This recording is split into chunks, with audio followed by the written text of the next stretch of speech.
Intro. Late na ba kayo pag pumasok kayo ngayon sa RRF, sa Ronque Rice Farmer? Guys, hindi. Sobrang, kung ngayon na server down, ito na yung pinaka-okay na way kung papasok kayo. Kasi kapag nag-up na naman yung server, tapos taas na naman yung mga rice, nako, tataas ulit yung value ng rice. Ipapakita ko sa inyo kung ano yung batayan ko doon. Alam nyo ba na kasi tignan nyo to, every time na itataas nila yung server, sobrang pumapaldo, umaangat yung rice. Ito bibigyan ko kayo ng example. At saka ako lang ba yung naduduyaan kasi nag-start ako 23, 5 days na ako hindi nag-o-earn ng rice. Ni-risk ko yun 5 days ago. Tapos kung ngayon ikaw na tao, kapapasok ka ngayon, parang kasabayan mo lang din pala ako kapag nag-ano ka ng RRF, pumasok ka, kasabayan mo na lang ako kasi hindi ako nag-earn ng rice 0 per minute ako ngayon Kaya kung papasok ko ngayon, 0 per minute ka, pero pag nag-server up na, sabay-sabay na tayo lahat dun. Napakaduya. Ako lang ba yung naduduyaan din, guys? Comment down below kung kagaya ko kayo ng utak. Grabe, lala ko. Bye! Ito na-explain natin ngayon kung bakit okay na okay pa din pumasok at hindi pa kayo late. Tignan nyo to. Tsaka, ang magkaka-epoch pa Tignan nyo to. Noong August 6, nag-start yung Ronque server. Umangat from 6 pesos, pumaldo ng 8 pesos o almost 10 pesos pala Nag-server yan Tapos next naman nag-server up ulit sila noong August 21. Tignan mo, from 2 pesos naging 8 pesos. Grabe! Paldo!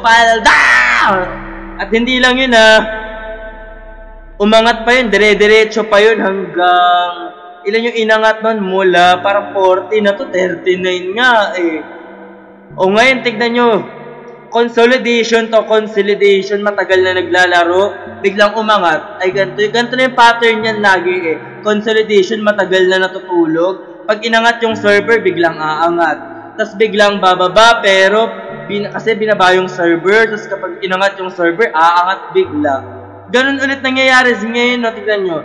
Nagko-consolidate, paikot-ikot lang, pump and dump, tapos nakababa yung server. Tapos kapag inangat yung server, biglang aangat na naman yan. Kung eto, ilang percent yan? 8. Tapos naging 40, ilan yun? For sure, nasa times 8 siguro yun. Kung etong 23, biglang inangat yung server, siguro aabot na to ng 50 or 60 pa nga. Di ko alam, hindi ko sure. Depende sa mga whale kung paano sila magpupunan. Grabe, lalang. Bye!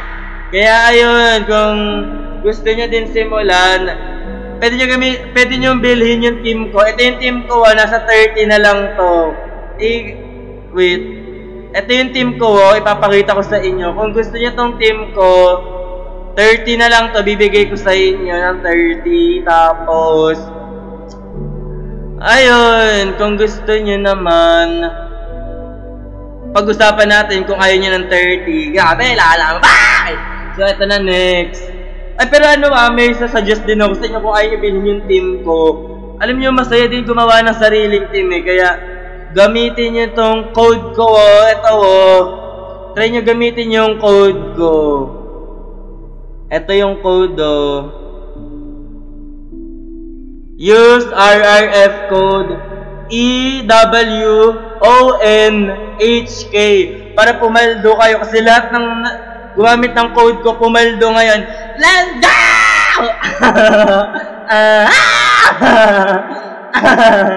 Lord. Guys, legit yun. Tsaka ipagdadasal ko kayo. Ipagdadasal ko na agad kayo na Lord, sana lahat ng gumamit Lord, Panginoong Diyos na makapangyarihan sa lahat, Panginoon namin kahapon, bukas at sa mga susunod na araw. Ipaldo mo sila, Lord. Lahat ng gagamit ng code ko, ipaldo mo. Araw-araw, ipaldo mo. Muli, ipaldo mo. Let's go! Kaya yan, gamitin niyo. Araw-araw ko kayo pagdadasal. Pag ginamit niyo yung code ko, masasama kayo sa dasal. Grabe, lalam mo. Pagdadasal ko kayo sa lahat ng santo. Grabe, lalam mo. Ay, kasi mabay na kayo sa akin ng daya-daya talaga Ang aga ko talaga nag-start, tas kayo makakasabay lang. Okay, sige game. I-ano na natin yung chart pa. Intindihin pa natin, ituturo ko pa sa inyo yung nakikita ko dito sa chart. Na ang hula ko, kaya neto mag 60 or 50. Kapag nag-up yung server, mark my words. Grabe, lala mo boy. Tapos ano pa ba? Sige, explain pa natin yung mga support. Ito naman, sige, yung worst case scenario, explain ko sa inyo. Nakikita nyo to, itong 23, i-zoom in natin. Nakikita nyo tong 23 pesos na to. Let's say, ito na yung next na aabangan dyan eh. Kasi approaching na siya sa 25 pesos. Yun yung kailangan niya ma-break, yung 25 pesos. Kailangan niya ma-break yan. Bakit ko sinabi? Pag nakarating niya ng 25 pesos, aangat yan. Pero pag pumunta yan ng 25 pesos, tas mga 24.90 lang, bababa yan. Ganun lang yun. Dalawa lang yung choice yan, aangat or bababa pagdating ng 25. Pero sure ako dyan, magta-24 yan. Sa 24, yun yung deciding factor kung aangat yan o bababa. Ayun. Kapag bumaba yan, ang pinakabababaan na lang yan. May support naman tayo na 20. Sa 20 na ulit yan, maglalaro. Doon na lang ulit siya mag-i-stay. Gaganon-ganon na lang ulit yan. Mula 20 hanggang 24, gaganon-ganon na lang yan. Yun yung hula ko. Pero pag umangat naman yan, ang pinaka-bottom up niyan ay... Hindi ko pala sure. Siguro hanggang 30. Kasi wala pa siyang bottom... Wala pa siya ditong upper... Ano eh. Wala pa kasing historical data sa taas eh. Ang pinaka-peak lang dito is... 39 tsaka 35. Siguro yun yung, kunyari, nalagpasan yung 25. Aabot yun hanggang 30 hanggang 35. Yun yung max siguro. Tapos maglalaro-laro na lang ulit yun mula 35 hanggang 30. 30 to 35 siya maglalaro. Hindi ko sure. Kasi mahirap maghula pag pataas eh. Pero pag pababa, marami tayong historical data. Kagaya nito. 20, pwedeng mag-stay siya sa 20, tapos magba-bounce, pump and dump na lang siya mula 20 hanggang 24 or 23. Gaganon-ganon na lang yon. Let's say naman mabasag yung 20. Paano pag nabasag yung 20? Okay, sige, tignan natin yung next na support. Ang next na support after ng 20 is 16. Ayan o, napakalakas ng 16 pesos. Puro 16. Hindi siya bumababa ng 16. Bali, kung bumaba man ng 16 yun, maglalaro na lang ulit yun mula 16 hanggang 17, 18, 19. Ayan. Doon siya mahilig maglaro, parang 3 pesos ahead lang yung laro-laro niya eh. O, sabihin na natin, bumagsak sa 16, nabasag, which is napaka-imposible na. Tatlong support na tatlong major support na basag ng isang ano lang. Nang ganun-ganun lang, parang imposible yun ha. Para lang sa akin ha, hindi ko sure. Let's say nabasag ng 16. Ang next na nun ay 12. Pero hindi minor support lang to kasi pag tinignan mo yung historical data, parang nag-iisa lang yung 12. Pero feeling ko malakas na yung 12. Kung mabasag man yung 12, 10 to 12 maglalaro, gaganon-ganon na lang ulit yun. Sana. Pero let's say mabasag yung 12, feeling ko mababasag yun kasi minor lang.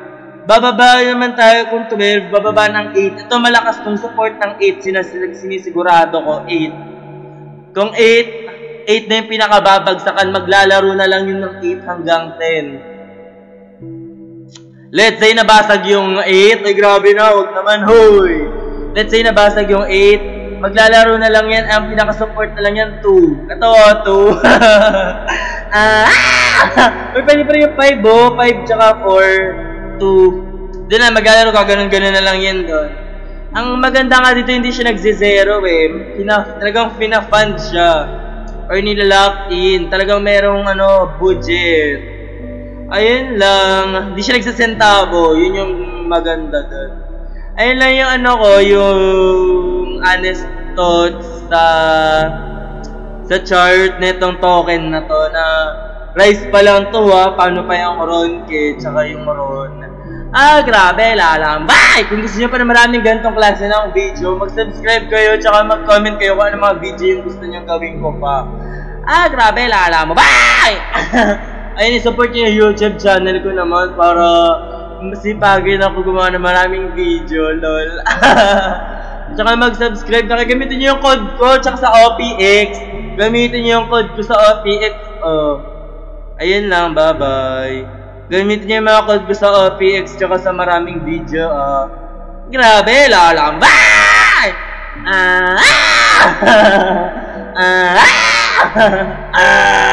Lol.